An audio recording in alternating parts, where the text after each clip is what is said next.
I want to ask one final question and kind of bring it like fully into the realm of virtue, which we have kind of made mention of or alluded to at a variety of points now in the conversation. So I'm interested in bringing together a couple of the things that you've mentioned under this aspect. So, okay, so there's a variety of goods by which we are attracted. And then you mentioned the fact that we aren't necessarily attracted to those goods in a way that's healthy or in a way that's humane. And so we need an education in the good, or we need to be disciplined in the good. We need a kind of moral formation in the good. We're always attracted to something under the aspect of the good, but sometimes we can supplant that hierarchy which you described, or we can go about it in a disorderly way so that we end up preferring lower things to higher things, not just in an abstract general order, but as they pertain to us, like in our particular and concrete lives and according to our own vocation. So to suss out some of these things, just describe for us a little bit virtue under this aspect of, it's what trains you in the good, it's what disciplines you in the good, it's what helps you to kind of come into full possession of your freedom. It teases out the implications of your own vocation. It institutes a kind of hierarchy or order in your life. Like you've adduced a variety of principles and arguments at this point. Yeah, just sing us a song of virtue to kind of round out the story. Yeah, well, this phenomenon that you mentioned of choosing a lesser good to a higher good, I mean, that just is sinning right there, right? That is just the most basic definition of sin, is when you choose a lesser good over a greater good. And we do this, and we do it in different ways. Right? Sometimes we do it because we're dumb, we're ignorant, like we just don't know that it's a lesser good. That's the least interesting kind of sinning that goes on. Sometimes we do it in full knowledge that it's a lesser good. So why would anyone do that? Well, we're very passionate creatures, and sometimes our passions get in the way of following through, or kind of like executing the commands of right practical reasoning. So it's like, I know I shouldn't have more candy, but man, it tastes good. And then you just keep eating. And then, you feel sick and disgusting. And you're like, why did I do that? You hate yourself. Everybody knows that everyone has experienced this. And the reason why this is, so-called weakness of will or akrasia, but it's basically just when an out-of-control passion kind of subverts the work of reason, right? So you go with passion. Even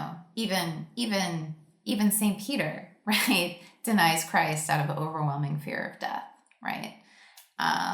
And as soon as the threat of death subsides, he goes outside and weeps, like he sees what he's done clearly, but it was fear of death, right, that made him forget. So this is very common.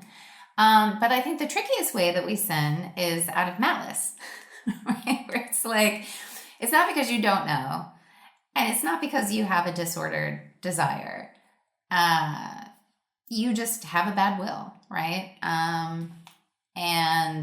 And that's kind of like the worst way to sin, because it's the most fully voluntary way to sin, and we can do that too. Obviously, as a Catholic, I believe in original sin, and I think we're fallen, and I think, in a way, human nature is like wounded. It's not totally depraved. I don't believe that at all. But it's like wounded. It needs help. And, that's where virtue comes in, right? You need to kind of,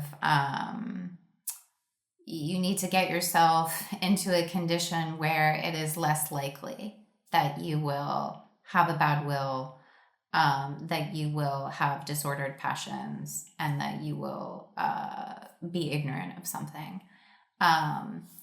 And so virtues, in the most basic sense, are stable dispositions of thought, action, and feeling that regulate the so-called principal powers of the soul, right? So you've got your intellect and your will, which are your intellectual powers.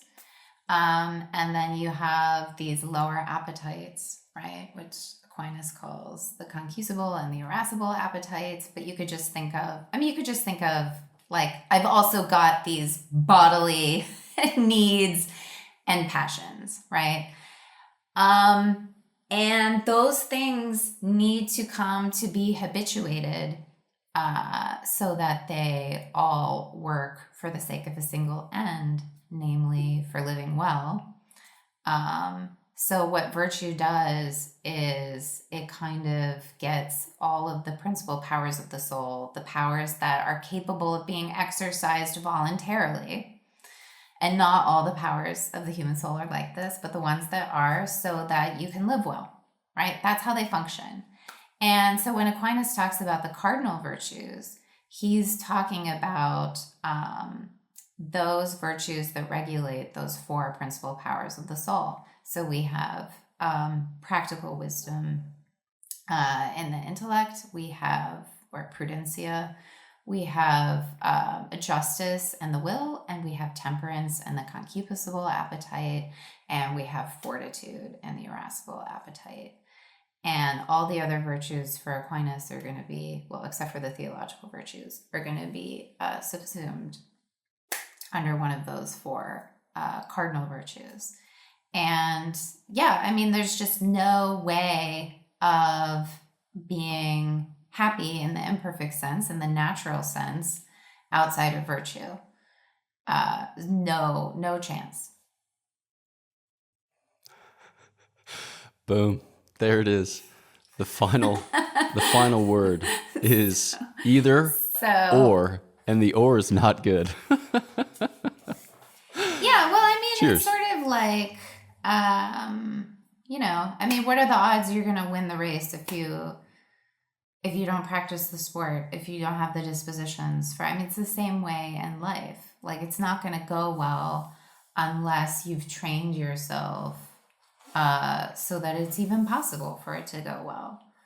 I mean, it's the same, when we're talking about cultivating a human life,